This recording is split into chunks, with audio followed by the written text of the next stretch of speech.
Doc, we better back up. We don't have enough road to get up to 88. Roads? Where we're going, we don't need roads.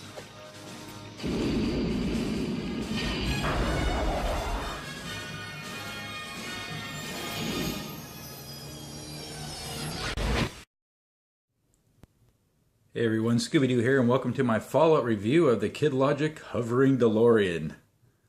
Look at it hover! Sorry, trick photography. It's actually just my hand. This is actually the Hot Wheels 120 scale DeLorean from Back to the Future 2. If you haven't seen my other video where I did the review on the Kid Logic hovering DeLorean, I will leave it in the description down below. The final review is, it doesn't work. I was able to send mine back, and Big Bad Toy Store was awesome. They sent me a return label, sent it back, no issues whatsoever. They did check it out when they did receive it, and indeed it was a faulty DeLorean. It basically didn't have very much of a sweet spot, which is the issue that you're going to have with the Kid Logic version of this.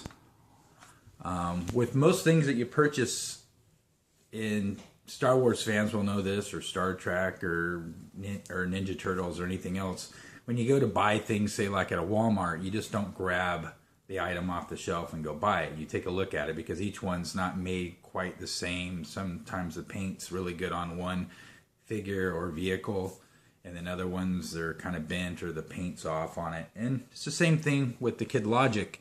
The only difference is that it's a precise item. I mean, the magnets on the base need to be pretty much perfect, or somewhat perfect, in order to achieve that certain magnetic polarity, or whatever the science is behind it actually floating. So that's going to give you your degree of sweet spot, and it's going to make it to whether you can either set it up and with one or two tries have it floating, or you're going to spend 10 or 15 minutes or not be able to get it to hover at all. So just know that when purchasing the Kid Logic DeLorean, I don't know what the actual percentage is of you actually getting one that will work. I'm assuming that the degrees of percentages for sweet spots on the base, I don't know, I'd probably guess probably 70% or something that you're going to get it to work. Probably in the upper, only like 5% or 10% where you're actually going to get a perfect one. And then probably somewhere around 50% or 30%. I don't know. I don't know the percentages. I'm just making this shit up. But you're going to have issues. Probably with the one that you get to some degree. Unless you get really lucky and get that perfect one. So I would just stay away from it, because if you're going to purchase it for like a Christmas item, and if you're not able just to go to a store and buy one, you really don't want to wait the week for shipping, and then you get it and it doesn't work perfectly, then you got to ship it back. And now I did ask Kid Logic if they would go ahead and open up a new one and test it, and then if it worked, then ship me out that one. And unfortunately, they're not able to do that. They would just have to ship me out a whole new one, and then we would just have to hope that it worked.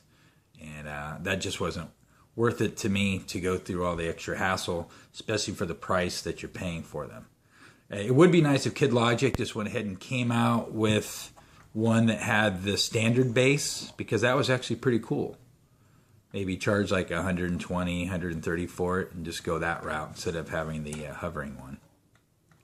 But that's it. If you have any questions or comments regarding this review, or the other review that I'm going to leave the link down below for, feel free to ask, because I know that a lot of people are frustrated with it, and they're wondering if it's user error and they just don't know how to line up the vehicle to get the hover, or if it's actually a manufacturing flaw. I would guess most times it's going to be the manufacturing flaw of Kid Logic, and I really wish they would either just not sell them, or, well, I don't know what they do. I just think that's just the way it is. The world's imperfect, and it's just kind of a really cool science that you have to be more precise with. So anyway, so that's it. I'm going to show you really quickly. I'm working on doing a review and a modification build for my X-Wings for my Star Wars wall. Hopefully that video will be out next week. And I just wanted to throw this one up really quickly. So there you go. If you want to hover, just use your hand. All right, I'll talk to you guys later. You guys have a fantastic day.